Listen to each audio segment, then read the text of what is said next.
Everybody ready?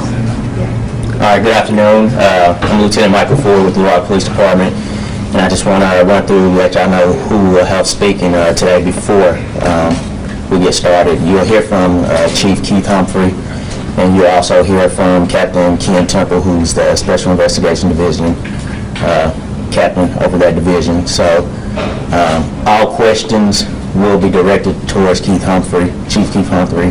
If you have any during the presentation, Captain Temple will be giving a presentation, and then Chief Keith Humphrey will come back up to the podium.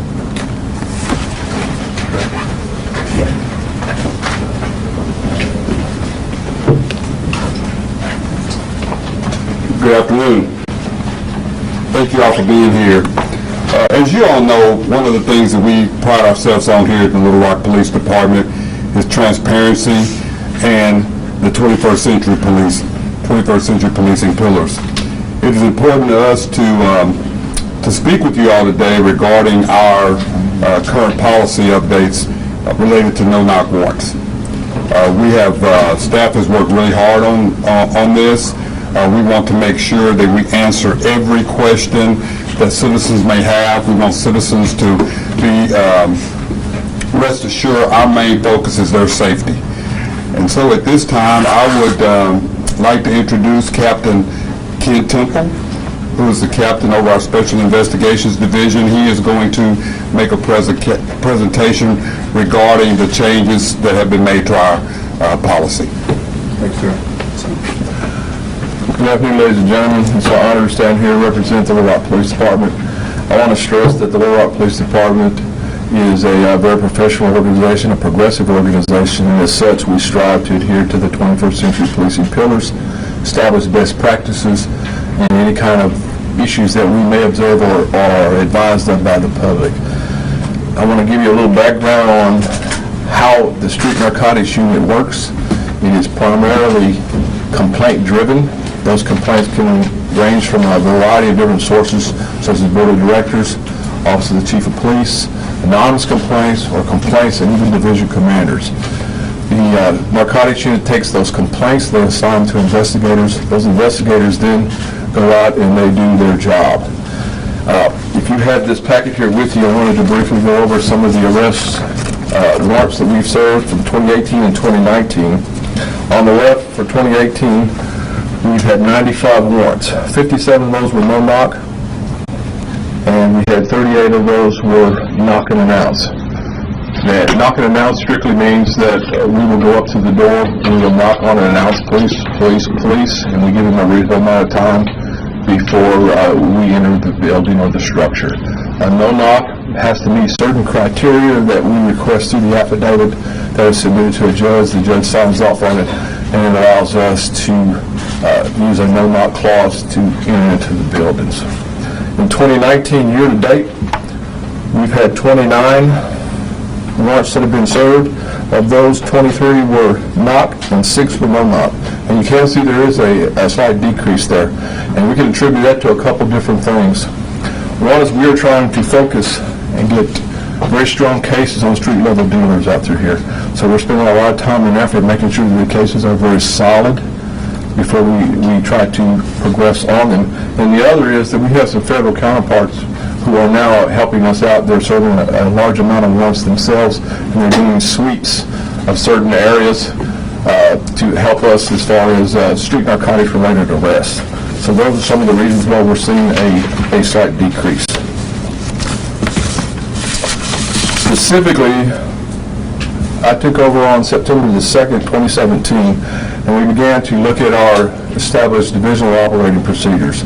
We began to look for places we could improve to adhere to, once again, the 21st century policing pillars and establish best practices across the country. We began to look at some of our DLPs, and one in particular, if you guys will go to that page, is labeled Use and Monitoring of Cooperating Individuals, and that is a divisional operating procedure 5100-8. We recognized that we had a issue, or we had an area where we could improve as far as dealing with our cooperating individuals, or CIs.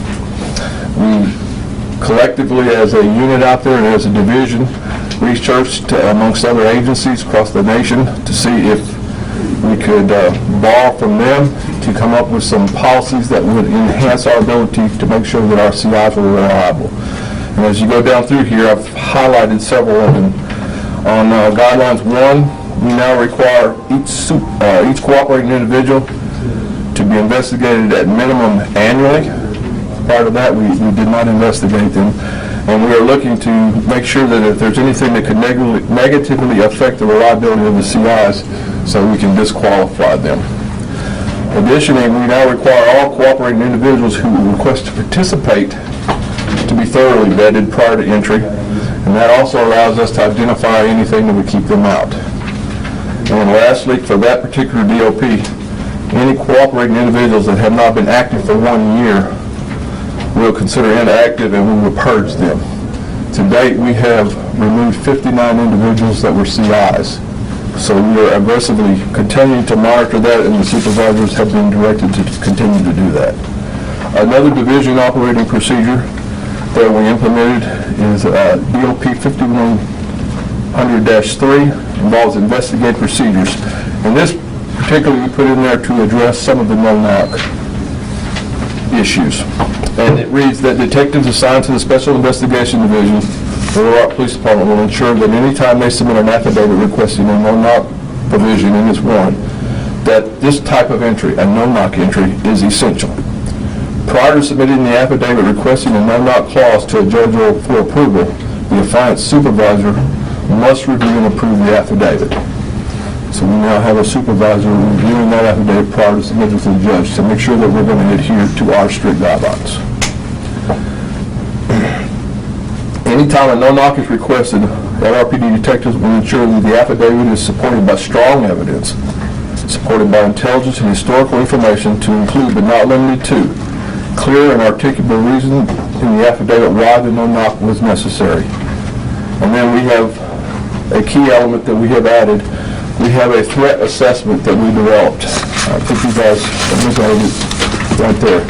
This threat assessment was developed after we had contacted multiple agencies across the nation. We received responses back from Seattle, Norman, Oklahoma. We went to Sherwood, North Little Rock. And basically what that is a SWOT threat reference matrix that we changed and modified to strengthen our affidavits that we submit up for a no-knock. And as you look at it, right through here, it is an Excel spreadsheet that is filled in. The detective submitted the affidavit, goes through and checks each one of these boxes. The formulary that we use right now is that if there's a cumulative score of 4, we're going to request a no-knock. If it's less than 4, then that would be a discretion of the detective whether he would request a no-knock or a knock and announce. This is submitted with the affidavit to the judge along with the additional information that we requested. One is an arrest history to include but not limited to violent crimes to include homicide, robbery, aggravated assault, weapons possession, etc. Current information or intelligence on guns, weapons in the structure, children or other people in the structure if known, any and all available social media pictures, videos indicating weapons, weapon possession or implied or direct threats of, and indication of the destruction of evidence is a primary concern. And then one of the last key things that we've added, we require now that after the warrant has been executed, that after we get the copy back, this copy of the affidavit, along with the threat assessment, is to be forwarded through the chain of command to Chief Humphrey. He's going to personally review these no-knock affidavits to make sure that we're adhering to our divisional operating procedures. In the event that we are not, then Chief Humphrey will direct the correct actions necessary. The final divisional operating procedure that we revised had more with formalizing a relationship that we typically had done. SWAT is utilized anytime that entry is going to be gained by a mechanical breach or force. We now have formalized in this policy that the narcotics unit is going to work closely with the SWAT as far as providing intelligence with them, to them, and anybody in that unit will have the ability to provide feedback. We will continue to monitor all of our divisional operating procedures We realize best practices don't stop. They're going to continue to go across the country. We're going to utilize stuff through our CALIA network. We're certified nationally as a CALIA standard agency. We're going to go through our Narcotics Tactical Officers Associations, and we're going to continue to request this information so we can continue to make sure that our policies and our procedures are going to make sure that the affidavits we submit up, both knock, unannounced, and no knock, are strong, and we adhere to the directions of the Chief of Police. With that, I'm going to turn that over to there. Well, thank you, Captain Temple. I first just want to take this time to share my appreciation with Chief Humphrey, Captain Temple, who spent a lot of time and effort, and his entire team in making certain that we remain in accordance to, as we started this administration with our ACT plan, to be accountable, to be clear, and to be transparent. And this is the fruits of that labor of being transparent and accountable. And so I just want to commend you, Captain Temple, and your entire team, as well as Assistance Chiefs Bewley, Falk, and Finks, who are all here today in unison together, as this is a part of being accountable, clear, and transparent. And thank you, Chief Humphrey, for your work as well in leading this effort to bring it to fruition. This is a serious matter. This acknowledges that whenever there's an opportunity for improvement, to lead with improvement. And so what we're saying today is that now we'll have more information detailed in our affidavits, which is great as we move forward and presenting that information to Judge Melody Martin and others throughout that process, but moving from the more detailed information with the affidavits to secondly, to make certain that we now have this threat matrix. And in addition, as Captain Temple has shared, a part of this threat matrix shows it's an extra step of accountability, not only having a sergeant that signs off, but as well as a lieutenant. And then moving from that accountability to even more accountability, that after these affidavits and these no-knock warrants are administered, that it goes up the chain of command within the chief's office to audit, to make certain that we're doing, working at our best ability. And so I just want to share my appreciation to the entire Little Rock Police Department in being in accordance with our ACT plan, which is to be accountable, to be clear, and to be transparent. And this is what 21st century policing looks like. And this is how we can have true community policing as we move forward all together. Thank you. Thank you, sir. I just want to say I'm very proud of our department. The men and women of this department have worked really hard. We heard the community. We understand the concerns. We understand that we can always do things better. I do want to thank Captain Temple and his team for working on this. They worked really hard. This was something that was had been put in place before I got here. The momentum picked up, and this is amazing. So thank you for your dedication and professionalism. I'll take any questions at this time. Yes, ma'am. Hi. So first we'd like to know what the impetus for this change is. Did it start, like you said, back in 2017, or was it more focused effort recently? I think it's been an ongoing effort. I think, we always look at policies and procedures. As a matter of fact, being a part of being a CALIA agency, it's important that we do. And so, I think certain steps were taken. I think even back, like I said, in 2017, 2018, we were looking at this. So I don't want the community to think that it was because we were forced to do this. It was because we felt it was the best way to increase the community's trust in us, and we know that there was always a better way of doing things. I got in touch with the Washington Post reporter that did a huge story about what he described as misuse of the no-knock warrant. So I'm curious if y'all talked to Radley Balco. No, we didn't. We respect our media here. We understand that they had questions, and we like to do it. We're Little Rock strong, and so we trust and we respect our media. And if they had any concerns, I feel like we owe them the response first. With this threat assessment that you guys have now prevented any other no-knock warrants from being executed earlier this year or last year that you're aware of? And what's the difference between the previous policy in place and this one that you're implementing? I don't know. That's kind of hard to ask because each and every warrant is different.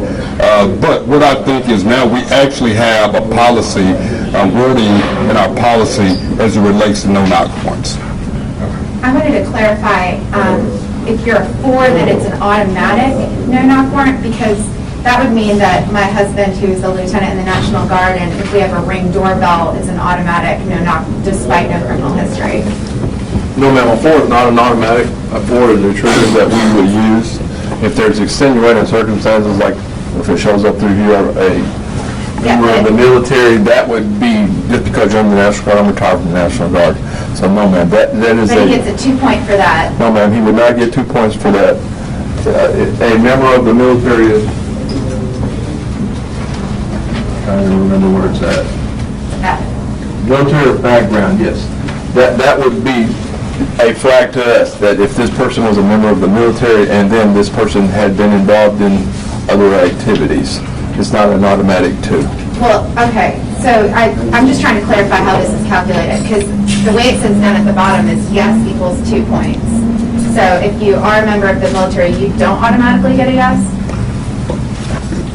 Captain, if I can answer that? Yes, sir. I think what you have to understand is that each one stands on its own merit. That's information that's included to help us make a decision on the way we're going to approach that location.